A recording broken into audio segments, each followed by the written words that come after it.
بسم الله الرحمن الرحيم marka ugu horeysa mahadoo dham Ilaahay bay u sugnaatay marka labaad waxaan u mahadnaqaynaa dhamaan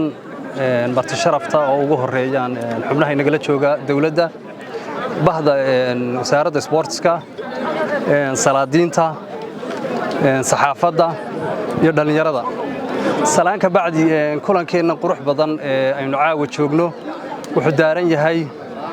koobka bisha Ramadaan oo ay shirkadda Somtel ugu tala gashay isdhexgalka dhalinyarada reer Koonfur Galbeed koobkani waxa ka qayb qaadan doona 8 naadi 8 naadi wuxuu socon doonaa koobkani muddada bisha Ramadaan lagu jiro hadii Ilaahay qadiro shirkaddu waxay ugu tala gashay koobkan isdhexgalka dhalinyaradu sidaynu ognahay aad iyo aad u muhiim u yahay waqtigan lagu jirona in dhalinyarada maaragtay lagu mashquuliyo ama lagu dhiirigeliyo waxyaabaha wanaagsan haday caafimaad noqoto iyo haday waqti ma noqoto ay ka faa'iideystaan waa runtii waa qodob muhiim oo ay shirkaddu ka duuleysay qodobka labaad waxa weeyaan reer Koonfur Galbeed si gaar ah hadaan u xusno iyo shirkadda Somtel waxa weeyaan waxa ka dhaxeeya xidhiidh aad u muhiim ah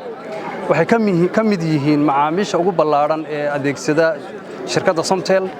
taas aan ugu kaliftay ama maaragtay dhiirigelisay hormuud u noqotay in aan anaguna dhalinyaradooda aan maaragtay aan u qabano koob mahadnaq ah oo aan ku dhiirigelinayno si gaar ah waxaan ugu mahadnaqayaa suldaankii guud ee nala jooga reer Koonfur Galbeed iyo dhammaan malaqyada reer Koonfur Galbeed oo xafladda tan caawin nala jooga oo diyaar ah inay maaragtay inoo daahfuraan koobka kan bisha Ramadaan loogu tala galay shirkadda Somtel waxay mar walba iyo goob walba inta badan sida la wada socotaan ay hormuud ka tahay isdhexgalka bulshada gaar ahaan bahda sportiska Somtel waxay ugu jirtaa meel aad u muhiim ah caawana tani waxay ka mid tahay activity-yada ama shaqooyinka ay shirkaddu soo waday waxaan rajaynaynaa muddada koobku socdo in maaragtay ay dhalinyaradu ay isdhexgal iyo isu tanaasul iyo ciyaaro qurux badan ku soo bandhigaan shirkadduna markan oo kaliya ma aha mar walba waxay diyaar u tahay inay isgarab taagto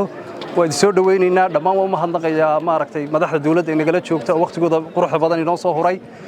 salaadiinta bahda saxaafadda iyo guud ahaan intiina ka soo qayb gashayba waxaan idin leeyahay aad u mahadsantiin assalaamu calaykum waraxmatullaahi wabarakaatuh